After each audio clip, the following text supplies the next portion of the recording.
ভিডিওটা ছিল ফেব্রুয়ারি মাসে, সময়ের অভাবে পোস্ট করতে পারিনি। তাছাড়া আমি বর্ধমান থেকে আবারও চলে এসেছি হরিয়ানাতে, আর হরিয়ানায় এসে প্রচুর কাজের চাপ ছিল, যার জন্য আরোই পোস্ট করতে পারিনি, তাই আজকে পোস্ট করলাম। যাই হোক, সেদিন মিষ্টিকে নিয়ে চলে গিয়েছিলাম বর্ধমানে।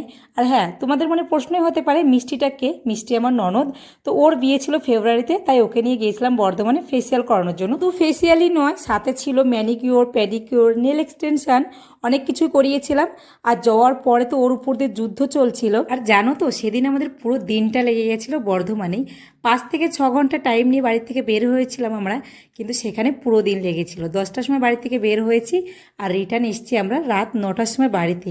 বাড়ি থেকে প্রচুর ফোন যাচ্ছিল বারবার, কিন্তু কিচ্ছু করার ছিল না, কোনো একটা কারণে আমাদের এতটা লেট হয়ে গেছিলো। যাই হোক, তারপর ম্যানিকিওর, প্যাডিকিওর, ফেসিয়াল হয়ে যাওয়ার পরে চলে এসেছিলাম আমরা নেল এক্সটেনশন করাতে।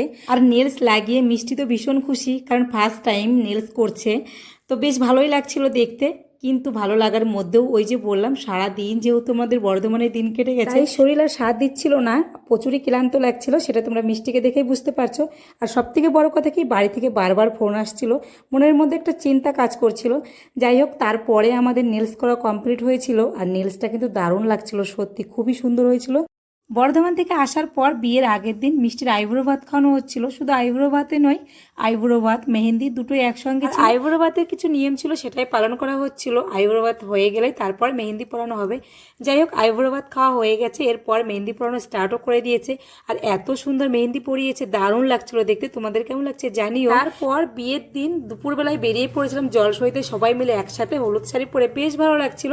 আমাদের মধ্যে কিছু নিয়ম আছে, পুকুর ঘাটে হোক, নদীর ঘাটে হোক, জলসইতে যেতে হয়, সেখান থেকে জল এনে কনেকে গায়ে হলুদে স্নান করানো হয়। তো যাই হোক, সমস্ত নিয়ম বিধি মেনে আমরা জলসইতে চলে গিয়েছিলাম। আর এইদিকে দেখো, সোনালি প্রচুর পরিমাণে নাচ করছে, বেশ ভালো লাগছিল নাচ দেখতে। যাই হোক, এইদিকে আমাদের জলসহ হয়ে গেছে, তারপর চলে গেলাম বাড়িতে।